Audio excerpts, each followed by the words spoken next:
Dear children, accountancy ക്ലാസ്സിലേക്ക് ഏവർക്കും ഹൃദ്യമായ സ്വാഗതം.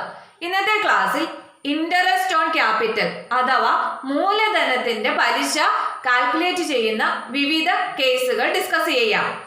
എന്താണ് ഇൻട്രസ്റ്റ് ഓൺ ക്യാപിറ്റൽ എന്ന് പറഞ്ഞാല് പാർട്ട്നേഴ്സ് സ്ഥാപനത്തിലേക്ക് നിക്ഷേപിക്കുന്ന മൂലധനത്തിന് പ്രതിഫലമായി പാർട്ണർഷിപ്പ് ഫേമിൽ നിന്ന് പാർട്ട്നേഴ്സിന് നൽകുന്ന പലിശയാണ് ഇൻട്രസ്റ്റ് ഓൺ ക്യാപിറ്റൽ എന്ന് നമുക്കറിയാം.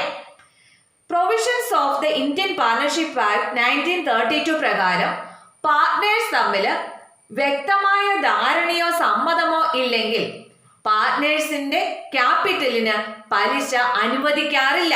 അതായത് പ്രത്യേകിച്ചൊരു ധാരണയോ സമ്മതമോ ഇല്ല എങ്കിൽ, പാർട്ണർഷിപ്പ് ഡീഡിൽ മെൻഷൻ ചെയ്തിട്ടില്ല എങ്കിൽ ഇൻട്രസ്റ്റ് ഓൺ ക്യാപിറ്റൽ പാർട്ട്നേഴ്സിന് പ്രൊവൈഡ് ചെയ്യേണ്ടതില്ല. എന്നാൽ പാർട്ണർഷിപ്പ് ഡീഡിൽ പ്രത്യേകമായി പറഞ്ഞിട്ടുണ്ടെങ്കിൽ കറണ്ട് ഫിനാൻഷ്യൽ ഇയറിൽ ബിസിനസ്സിൽ ഉണ്ടായിരുന്ന ക്യാപിറ്റലിന്റെ കാലയളവിന് ആനുപാതികമായി അംഗീകരിച്ച നിരക്കിൽ പലിശ ക്രെഡിറ്റ് ചെയ്യും. പൊതുവായി രണ്ട് സാഹചര്യങ്ങളിലാണ് മൂലധനത്തിന് പലിശ കണക്കാക്കുന്നത്. നമുക്ക് നോക്കാം. Interest on capital is generally provided for in two situations. പൊതുവായി രണ്ട് സാഹചര്യങ്ങളിലാണ് ഇൻട്രസ്റ്റ് ഓൺ ക്യാപിറ്റൽ കണക്കാക്കുന്നതെന്ന് പറഞ്ഞു. First, when the partners contributes unequal amounts of capital but share profits equally. First case പറയുന്നത് പാർട്ട്നേഴ്സ് വ്യത്യസ്ത തുകകൾ മൂലധനമായി കൊണ്ടുവരികയും ലാഭം തുല്യമായി വീതിക്കുകയും ചെയ്യും. അതായത് ഇവിടെ പാർട്ട്ണറുടെ കോൺട്രിബ്യൂഷൻ എന്ന് പറയുന്നത് അൺഈക്വൽ എമൗണ്ട്സ് ആണ്. എല്ലാ പാർട്ട്നേഴ്സും വ്യത്യസ്ത തുകകളാണ് കൊണ്ടുവന്നിരിക്കുന്നത്. പക്ഷേ അവര് ലാഭം പങ്കിടുന്നത് എങ്ങനെയായിരിക്കും? ഈക്വലി ആയിരിക്കും. ഒരു കേസ് അത്. Next, where the capital contribution is same but profit sharing is unequal. അതായത് പാർട്ട്നേഴ്സ് തുല്യമായി മൂലധനം കൊണ്ടുവരികയും ലാഭം തുല്യമായി വീതിക്കാതിരിക്കുകയും ചെയ്യുന്ന കേസ് കണ്ടോ. ക്യാപിറ്റൽ കോൺട്രിബ്യൂഷൻ സെയിം ആണ്, പാർട്ട്നേഴ്സ് കൊണ്ടുവന്നിട്ടുള്ള ക്യാപിറ്റൽ എല്ലാം സെയിം ആണ്, പക്ഷേ പ്രോഫിറ്റ് ഷെയറിങ് അൺഈക്വൽ ആണ്, വ്യത്യസ്തമായിട്ടാണ് അവര് ലാഭം പങ്കിടുന്നത്. ഈ രണ്ട് കേസ്. ഇനി interest on capital is calculated with due allowances for any addition or withdrawal of capital during accounting period. ഈ മൂലധനത്തിന് പലിശ കണക്കാക്കുമ്പോൾ ഒരു അക്കൗണ്ടിംഗ് കാലയളവിൽ കൊണ്ടുവന്ന അഡീഷണൽ ക്യാപിറ്റലും അതുപോലെ ക്യാപിറ്റലിൽ നിന്ന് പിൻവലിച്ച തുകയും ഡ്രോയിങ്സ് ഇല്ലേ അതും പരിഗണിക്കേണ്ടതാണ്. നമ്മൾ ഈ ഇൻട്രസ്റ്റ് ഓൺ ക്യാപിറ്റൽ കാൽക്കുലേറ്റ് ചെയ്യുമ്പോൾ എന്തൊക്കെ കാര്യങ്ങൾ ശ്രദ്ധിക്കണം? ആ ഫേമിലേക്ക് പാർട്ട്ണർ വീണ്ടും അഡീഷണൽ ക്യാപിറ്റൽ കൊണ്ടുവന്നിട്ടുണ്ടോ, അതുപോലെ തന്നെ ക്യാപിറ്റലിൽ നിന്ന് വിഡ്രോ ചെയ്തിട്ടുണ്ടോ, അതെല്ലാം നമ്മൾ പരിഗണിക്കേണ്ടതുണ്ട്. അപ്പോൾ ഈ ഇൻട്രസ്റ്റ് ഓൺ ക്യാപിറ്റൽ കാൽക്കുലേറ്റ് ചെയ്യുന്ന വിവിധ കേസുകൾ നമുക്ക് ഉദാഹരണത്തിലൂടെ പഠിക്കാം. മനസ്സിലാക്കുവാൻ എളുപ്പത്തിന് ഞാൻ ഈ ഉദാഹരണങ്ങളെ 3 കേസുകളായിട്ട് തിരിച്ചിരിക്കുകയാണ്. അതിൽ കേസ് വൺ എന്ന് പറയുമ്പോൾ no addition or withdrawal of capital. അതായത് അഡീഷണൽ ക്യാപിറ്റലും കൊണ്ടുവരുന്നില്ല, ക്യാപിറ്റലിൽ നിന്ന് വിഡ്രോ ചെയ്യുന്നുമില്ല. അങ്ങനെ ഒരു സിറ്റുവേഷനിൽ ഇൻട്രസ്റ്റ് ഓൺ ക്യാപിറ്റൽ കാൽക്കുലേറ്റ് ചെയ്യുന്നത് എങ്ങനെയാണെന്ന് ഒരു ഉദാഹരണത്തിലൂടെ നോക്കാം. ഇവിടെ ക്വസ്റ്റ്യൻ നോക്കാം. Mohini, Rashmi and Naveen entered into partnership bringing in ₹3 lakh, ₹2 lakh and ₹1 lakh respectively into business. മോഹിനി, രാഷ്മി, നവീൻ എന്നിവർ യഥാക്രമം 3 ലക്ഷം രൂപ, 2 ലക്ഷം രൂപ, 1 ലക്ഷം രൂപ ഇവ നൽകി പാർട്ണർഷിപ്പ് ബിസിനസ്സിൽ പ്രവേശിക്കുന്നു. ഇപ്പൊ 3 പേരും കൊണ്ടുവന്നിട്ടുള്ള ക്യാപിറ്റലാണ്. ഇവിടെ മോഹിനിയുടേത് 3 lakh, രാഷ്മിയുടേത് 2 lakh, നവീൻ്റേത് 1 lakh. They decided to share profits and losses equally and agreed that interest on capital will be provided to the partners at the rate 10% per annum. ഇവിടെ ഇവര് ഈ പാർട്ണർഷിപ്പ് ബിസിനസ്സിൽ പ്രവേശിക്കുന്ന ഇവര് ലാഭവും നഷ്ടവും തുല്യമായി പങ്കുവെക്കാനായിട്ട് തീരുമാനിച്ചു. അതുപോലെ പ്രതിവർഷം 10% നിരക്കിൽ പാർട്ട്നേഴ്സിന് ഇൻട്രസ്റ്റ് ഓൺ ക്യാപിറ്റൽ നൽകണം. അപ്പൊ ഇവരെങ്ങനെയാണ് തീരുമാനിച്ചിരിക്കുന്നത്? പ്രോഫിറ്റ് ലോസും equally, share profit and losses equally. 3 പേരും ഡിഫറെന്റ് ക്യാപിറ്റലാണ് കൊണ്ടുവന്നിരിക്കുന്നത്, പക്ഷെ അവര് ലാഭം പങ്കിടുന്നത് തുല്യമാണ്. പിന്നെ എഗ്രി ചെയ്തിട്ടുള്ള ഇൻട്രസ്റ്റ് ഓൺ ക്യാപിറ്റൽ 10% പെർ ആനമാണ് തീരുമാനിച്ചിട്ടുള്ളത്. There was no addition or withdrawal of capital. പുതിയതായിട്ട് ക്യാപിറ്റൽ ഒന്നും കൊണ്ടുവന്നിട്ടില്ല, ക്യാപിറ്റലിൽ നിന്ന് വിഡ്രോ ചെയ്തിട്ടുമില്ല. ഇങ്ങനൊരു സാഹചര്യത്തിൽ ഇൻട്രസ്റ്റ് ഓൺ ക്യാപിറ്റൽ കാൽക്കുലേറ്റ് ചെയ്യുന്നത് എങ്ങനെയാണ്?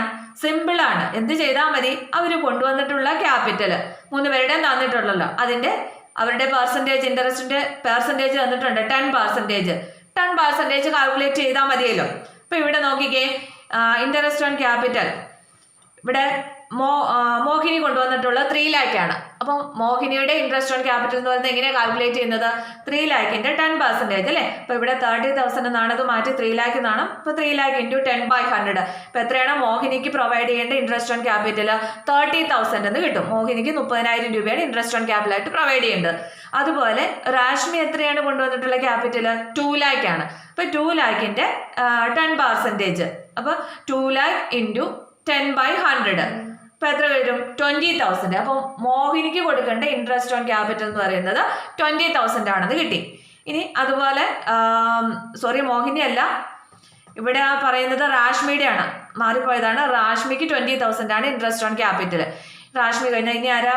നവീനാണ്. നവീൻ കൊണ്ടുവന്നിട്ടുള്ളത് 1,00,000 രൂപയാണ്. അപ്പോൾ 1,00,000 രൂപയുടെ 10%. അപ്പം നവീൻ എത്രയാണ് ഇൻട്രസ്റ്റ് ഓൺ ക്യാപിറ്റൽ പ്രൊവൈഡ് ചെയ്യേണ്ടത്? 10,000. അപ്പോൾ വളരെ സിമ്പിളാണ്. അവർ കൊണ്ടുവന്നിട്ടുള്ള ക്യാപിറ്റലിന് റേറ്റ് ക്വസ്റ്റിനകത്ത് തന്നിട്ടുണ്ടാവും. ആ റേറ്റ് വെച്ച് ഇൻട്രസ്റ്റ് ഓൺ ക്യാപിറ്റൽ കാൽക്കുലേറ്റ് ചെയ്യുക. ഇനി അടുത്ത കേസ് എന്ന് പറയുന്നത്, take another case of Mansoor and Reshma, who are partners in a firm and their capital account showed a balance of rupees 2 lakh and rupees 1,50,000 respectively on April 1st, 2016.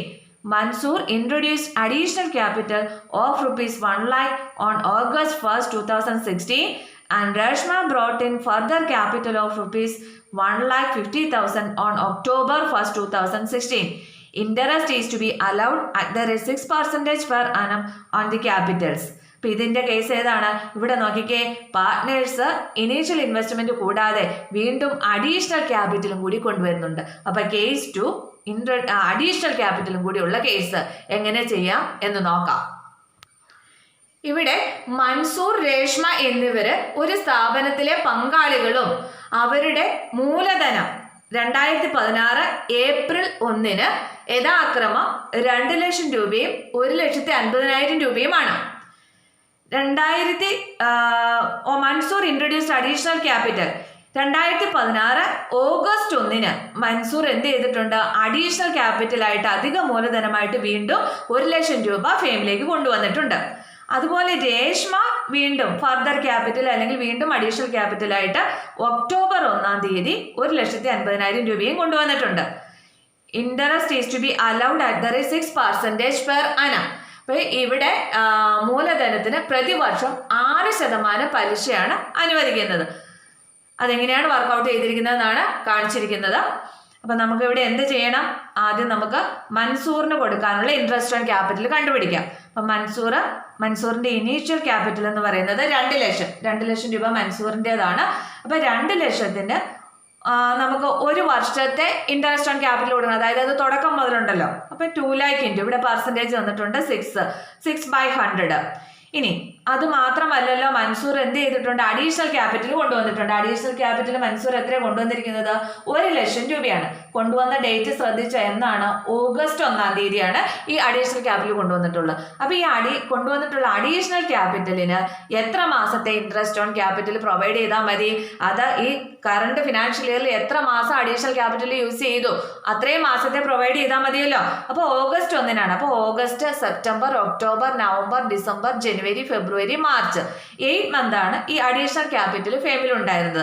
അപ്പോൾ ഈ 1,00,000 രൂപയ്ക്ക് മൻസൂറിന് 6% വെച്ച് 8 മാസത്തെ ഇൻട്രസ്റ്റ് ഓൺ ക്യാപിറ്റൽ കാൽക്കുലേറ്റ് ചെയ്താൽ മതി. അതെങ്ങനെയാണ് കാണുന്നത്?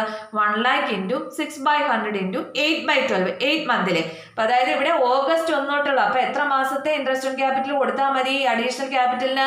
August തൊട്ട് മാർച്ച് വരെ ഉള്ളത്, അതായത് 8 മന്തിലെ കാൽക്കുലേറ്റ് ചെയ്താൽ മതി. ഓക്കെ, അപ്പോൾ എത്ര വരും?